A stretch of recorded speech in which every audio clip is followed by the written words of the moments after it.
Welcome to Film Addict, guys. I am your host, the Film Doctor, and I've got my new co-host with me. Ha Manny, what's going on, man? What's going on? It's good. It's good to be here. Good to have you back, Russell. Huh. Our third wheel, I don't know what the heck is wrong with him. Where's your shirt? Well, third co-host, it's the Look. We can start Film Addict in a second. Both of you guys are here. Let's start. Okay? Are you drunk? No. Look, I'm gonna do the intro here. Okay. No, I don't think that's a good idea. I'm gonna do the intro. I don't think that's a good idea. What is going on? I'm going to do the intro. You're gonna let me speak, and you're gonna let me do the intro here. You know what? I want to talk to production. I got this new thing, Russell. I don't even understand what's going on. How did your shirt get off and you put the lab coat on over the naked shirt? Your skin. Don't worry about me, okay? Welcome to Film Addict, everyone. So I have this new thing. It's called a mute button. What? Yeah. Production is very great. So we're gonna use that right now. We're not gonna. Listen. Oh, elephant's in the room. I mean, he's really intoxicated, like drunk. Right. Disturbing a show like that, man. That's crazy. He's like, let's call a Uber drunk. Right. He listen. This is how drunk he is that he has a tie wrapped around his forehead, but he doesn't even wear ties. Like, where do you get the tie from? Ever on the show, I've never seen him wear a tie. So you know what? We're just gonna ignore him. We're gonna have a good show without him. Yeah. Let's get into a new movie, Russell. It's gonna be a new release. So production, roll new releases for me.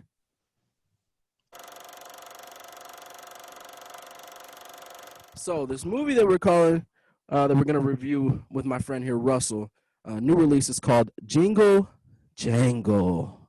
Some interesting things going on here, Russell. I'll let you take it away.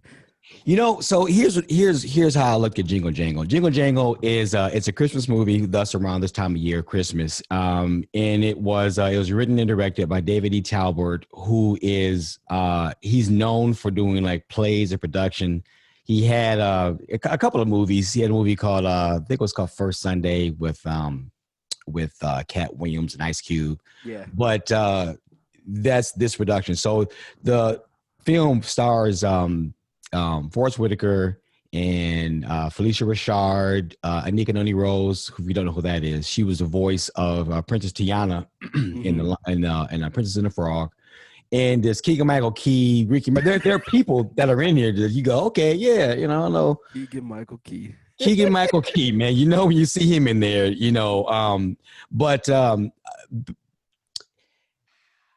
okay, this is a musical, which I didn't know that.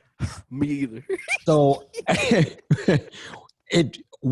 what bothers me, if I'm watching a Disney movie, I'm aware that at some point they're probably going to sing some songs. So I'm anticipating that.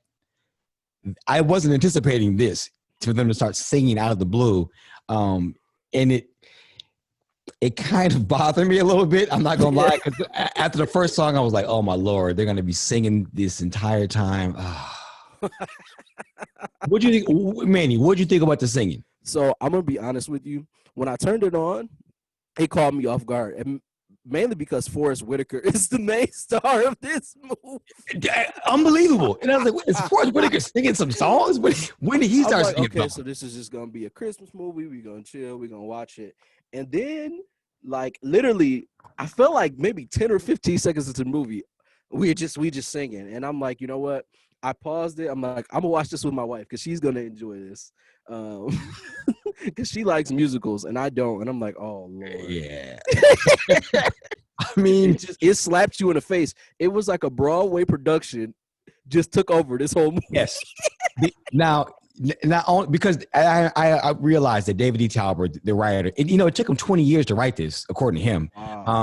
He started writing it back in 2000 or whatever. It looked like a very just extended play. So there's not a whole lot of sets. It's pretty much taking place in this shop. So essentially, it's basically about this toy maker who makes this amazing toy, and then this toy is stolen from him by his former worker, and that's pretty much where the story kind of just stays. Mhm. And it seemed like taking different elements of different movies and trying to sew them all together. Right. It just things just weren't really working all that well. But not to be a negative Nancy, but it was, 1 minute it's, with this toy that comes to life in this toy, which is voiced by Ricky Martin, is okay. That's great. But then it was, there's not a necessarily a main antagonist. So the toy that comes to life is now angry because he wants to be the only. Yeah, it's then he convinces the human. It just it's so interesting. Like I had somebody tell me this was someone who will not be mentioned said that this was a Tyler Perry Christmas movie. Yeah. And I kind of on. agree with that. The story was confusing at the beginning. Like you said, they mismatched stuff together, and the casting was interesting. Forrest Whitaker singing, I was like, what is going on? I do want to give some positives, though. The little girl Journey in this movie, yes, that girl can sing. Well, see, she can't sing, she can sing. Absolutely. Now, Journey, who's played by Madeline Mills, she young girl, I would give her maybe 8, 9, or she's playing that. However old, she probably 25, but however old she was playing, did a fantastic job. Now, I do know in a lot of films, you'll have the acting voice and you have the singing voice. They do that in cartoons all the time. So. Which is why I was shocked that Forrest Whitaker was singing in this. Was like, Forrest Whitaker, what is going on? But I just felt that there were just different areas in that I didn't like. What I would say, what I did like, the cinematography. It was good. It looked amazing. Had it been expanded more, and that was with Remy Adafirson, I believe that's who it was who shot this, and it just looks amazing. Costume design. I want to say, I think it was Bob Cameron. These are people that are Game of Thrones people that really. Right. It was well done as far as how it looked, but then the story was, you got to believe it, but they never really said what we should be believing in. Do we just believe? Just believe. We won't ruin it. So Russell, what grade would you give Jingle Jangle? I'm giving Jingle Jangle I'll give a D. Wow, I wouldn't go that far. because for one, it's a musical. I don't like musicals. Right, so that's fair. That off the jump is gonna knock you down 2 levels off of that because I don't like musicals. Yeah, I mean, it's a movie. If you enjoy musicals and you want a family movie, I would definitely say go ahead and check it out. I would give it like a C minus. I'm not gonna go D range just because I feel like the cinematography and the costume and for the limited amount of sets they had, the set design was really good. It was. So I'll give them that. That's kind of why they're in that CC minus range. But if you guys are looking to check Jingle Jangle out, it is on Netflix. That is where you can watch it, starring Forrest Whitaker, Madeline Mills, Felicia Rashad. And Keegan-Michael Key. Like I said, interesting cast. Very interesting cast. You're right. So we're going to wrap this one up, and we're going to go ahead and move into our next movie we review, which is also going to be another new release. So production, hit that new release. All right. So our next new release is an independent film that released on Netflix, and it is called Christmas Crossfire. So when I first saw this movie, I thought it was gonna be good. And then it took an interesting turn. it took a couple of turns that was like, okay. So Russell, I'm gonna let you go ahead and get into Christmas crossover first. Crossfire. Christmas Crossfire. So, Yeah. excuse me, Christmas Crossfire. It This was a is crossover because it crossed me over multiple times. crossed over like an Allen Iverson crossover. Like you, what? I had my ankles broken a couple times in this bad boy. This is a really new release. Like this is released December 4th, 2020. So literally like a week ago. And it is a German film, and it was dubbed over in English. So them Germans, they got a real interesting perspective of stuff. So it's a thriller comedy type thing going on, which essentially just the base of what it's about. It's a guy. Yeah. That's what I said. Like, that German different is sometimes comedy is hard to translate over into other countries. Right. If you watch any type of anime or any type of why is this funny? But here it isn't funny, but in certain countries, it is. So there was that. It was independent, all of that. And it's essentially about just, a guy who ends up thwarting a assassination. And then the story goes from there, and it goes in some different directions of that. But it was some wild stuff going on in this one here. I felt like when I thought I kind of had a grasp on what was going on, then something else would happen and go, wait a minute, now what? Oh, okay, that's your boyfriend. Yeah, okay. Once you guys see it, you'll know. Oh my God! Refer back to this after you've watched it. And I don't know. It maintained my attention. So not just watching it just because I gotta get to. Wait, hold on. Right. What is Mike doing over there? He wants production to unmute him. Production doesn't listen to you; they listen to me. In a minute, I'm gonna have. If you keep it up, I'm gonna have production turn your camera off. Has he been talking the entire time? You're muted. Stop writing letters on your notepad, whatever. Wow. We're just here to be a prop. You're like a prop, like anything else on the show. This is sad. This is sad. We need to get him some help. Yeah. Yeah. So this is how I felt watching Jingle Jangle. No, this movie, the Christmas Crossfire.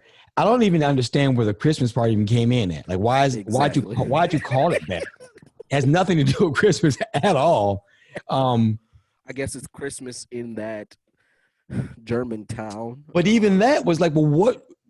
And it's another country. I understand that, but I didn't feel any Christmas really at all. Like, I don't know if they put up trees out there or lights, but none of that was really going on. Actually, Germans are actually really into. I took German in high school for 4 years. They're actually really, really, really into Christmas. Like it is a thing over there. Like they enjoy Christmas like just as much as we do here. They're really into it.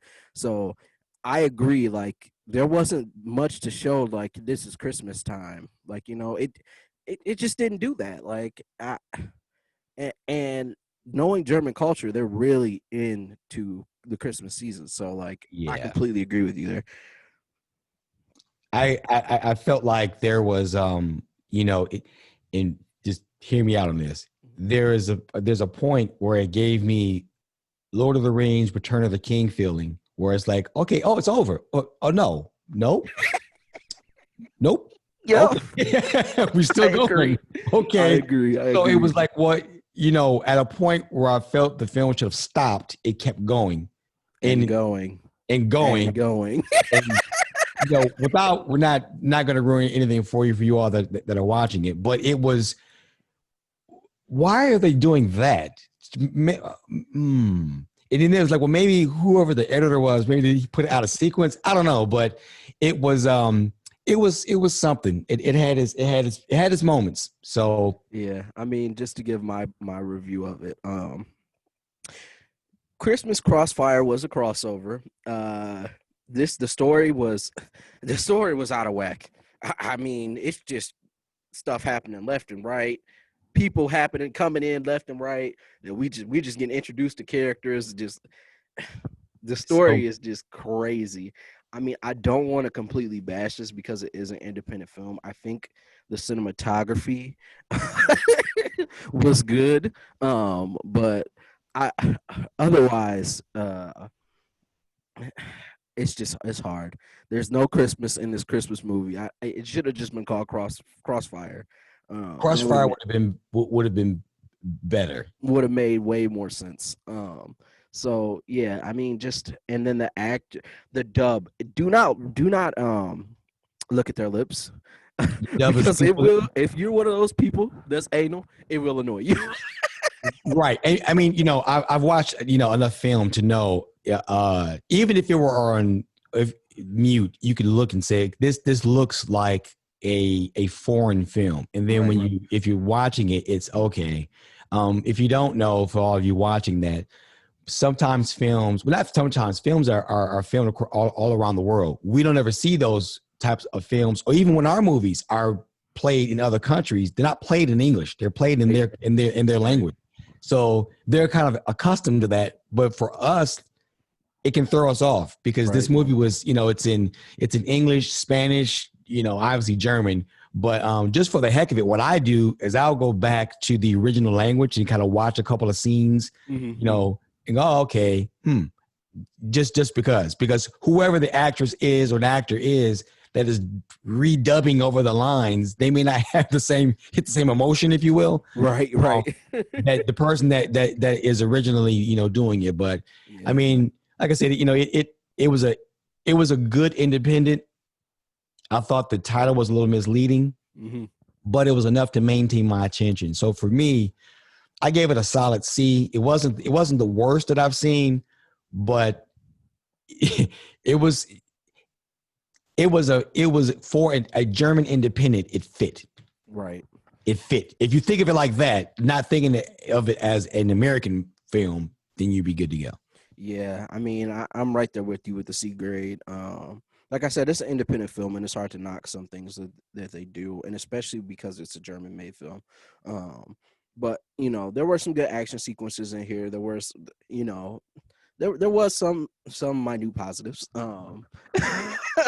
and there were a lot of negatives. But Yeah. that was Christmas Crossfire. If you want to check Christmas Crossfire out, it is on Netflix as well. That's the place that you can see it.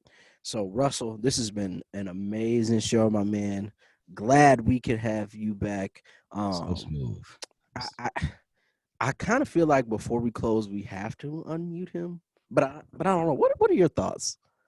I suppose. I mean, he's just unmute him. Let's just Okay, hear what he has to say. let's see where it goes. Gonna get my trusty unmute button together. Production, if he cuts a fool, cut his camera.